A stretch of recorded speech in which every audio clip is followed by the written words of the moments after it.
This is National Native News. I'm Antonia Gonzalez. Tribes are raising concerns about ICE activity and the safety of their tribal citizens living in the Twin Cities after 37-year-old Renee Good was fatally shot by an ICE agent Wednesday in South Minneapolis. The Fond du Lac Band of Lake Superior Chippewa, White Earth Nation, Leech Lake Band of Ojibwe, and Red Lake Nation have issued releases expressing remorse for Good and her family. A number of Native groups have also extended their condolences, including the Minnesota Indian Women's Sexual Assault Coalition and Native Women Running. The restaurant Owamni by sous chef Sean Sherman in Minneapolis closed after the shooting. In a social media post, it said it will reopen with a portion of sales this weekend being donated to Good's family. Tribes are encouraging their citizens to report any interactions with ICE to them, to be mindful of their surroundings, carry identification, including tribal IDs, and to check in on elders and relatives in the Twin Cities. The Red Lake Nation is condemning the shooting, saying President Trump must be held accountable for his, quote, war of retribution, and that it has 8,000 members living in the Twin Cities where, quote, ICE is presently terrorizing residents. The Trump administration is justifying the shooting while city and state leaders disagree. The mayor wants ICE to get out of Minneapolis, and so does Lieutenant Governor Peggy Flanagan, who's White Earth. On national television during an interview with ABC News Thursday night, Flanagan said it's time for ICE to get out of Minnesota, to leave them alone, and that enough is enough. Meanwhile, in South Dakota, the Oglala Sioux tribe is also raising concerns about its tribal citizens living in the Twin Cities. In an advisory to tribal citizens, OST President Frank Starr comes out said he has been made aware that ICE detained 4 of their tribal members in Minneapolis. He said tribal attorneys have been instructed to reach out to Flanagan and work toward their release. The advisory to Oglala Lakota citizens also includes how to handle ICE interactions and to contact Starr Comes Out or other officials with the tribe immediately.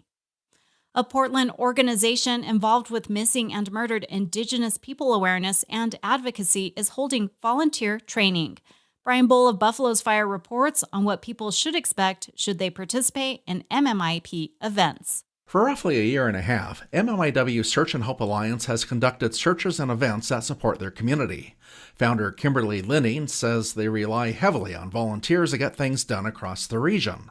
Besides being physically fit for hiking, marches, and distributing materials, Linning says it's also important that people are emotionally mature and tough. How they handle stress, how they handle dealing with confrontation, because a lot of times we're dealing with devastated families. Sometimes their anger can be directed at us, and it's not personal. It's because the families are under so much pressure. Linning says a common misperception is that volunteering with groups like hers is some kind of true crime adventure, or that all they do is search for bodies. She says most MMIP cases result in finding people who are alive, but even then, there can be challenging situations. A lot of times they're struggling from an addiction, so we kind of look at that aspect. Hey, do you need to get into detox? Would you like to go here? Do you want to speak to your family? We really encourage the missing that we find to call home, call their family, and we offer to give them that resource. Volunteers with special skills such as scuba diving, rappelling, or operating drones are great, Linning adds. The MMIW Search and Help Alliance's training will be held in Gresham, Oregon on January 10th. For National Native News, I'm Brian Bull. And I'm Antonia Gonzalez.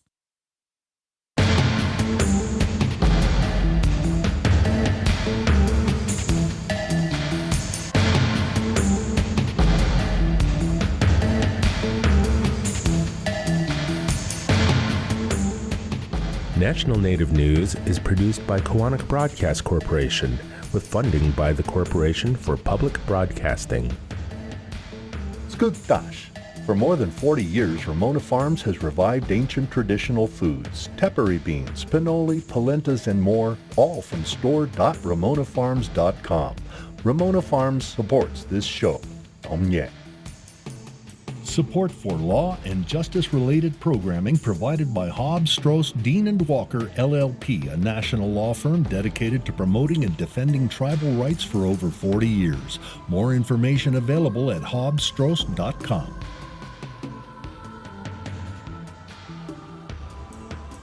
Native Voice One, the Native American Radio Network.